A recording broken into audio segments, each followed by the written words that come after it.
Have you ever thought about what will be remembered of you after you die? What words or actions will live longer than you do? After you die, only a little bit of you is remembered, but there's so much more to be discovered. Now, today we're talking about speeches, and I'm talking about Teddy Roosevelt's speech that's familiarly known as the Man in the Arena. Just like with a person, though, only a little bit of the speech has been remembered. There's so much more to be discovered about it under the surface of common memory. So today we're going to revive this speech. I'm going to introduce you to a few parts of it that you might not have met yet. We'll talk about the background and its influence then and today. So first, let's talk about what you already have probably heard. That is this part right here. I'm going to read it pretty quickly just because it's powerful and I want y'all to hear it. So, it is not the critic who counts, not the man who points out how the strong man stumbles, or where the doer of deeds could have done them better. The credit belongs to the man who's actually in the arena, whose face is marred by dust and sweat and blood, who strives valiantly, who errs, who comes short again and again, because there is no effort without error and shortcoming, but who actually does strive to do the deeds, who knows great enthusiasms, the great devotions, who spends himself in a worthy cause, who at the best knows in the end the triumph of high achievement, and at the worst, if he fails, at least fails while daring greatly, so that he will never be known with those cold and timid souls who know neither victory nor defeat. So this speech is actually a small part of a 35-page speech, which was a big surprise to me once I went to go talk about this. So that was really strange. Now, it was given on April 23rd, 1910 by Theodore Roosevelt at the Sorbonne University in Paris, France. Edmund Morris talks about this event in his book, Colonel Roosevelt, where he details the event and its austere audience. Now, not only were there robed representatives of the university present, but there were ministers in court dress, Army and Navy officers in full uniform, 900 students, and 2,000 ticket holders.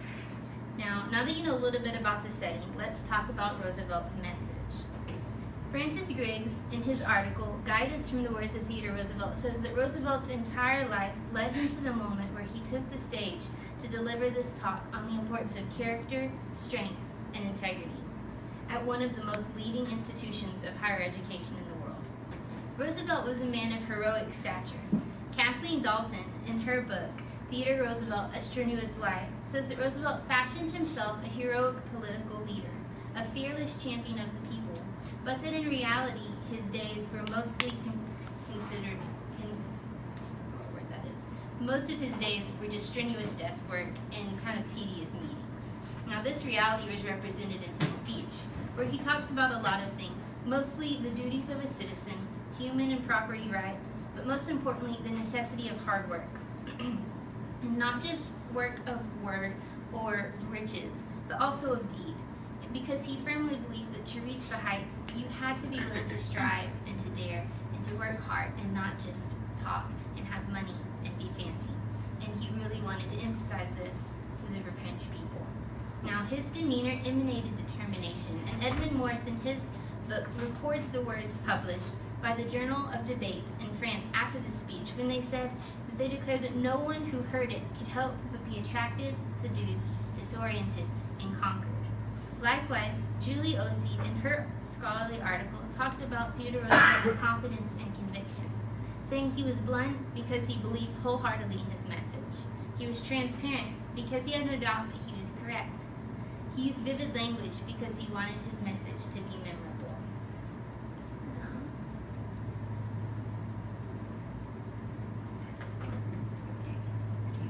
So here is the auditorium which he gave the speech in.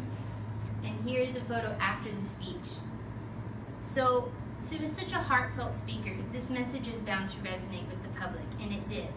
At the time, France and America were the only republics in the world, and there was a deep filial bond between these two countries because of that, and especially from France to Roosevelt.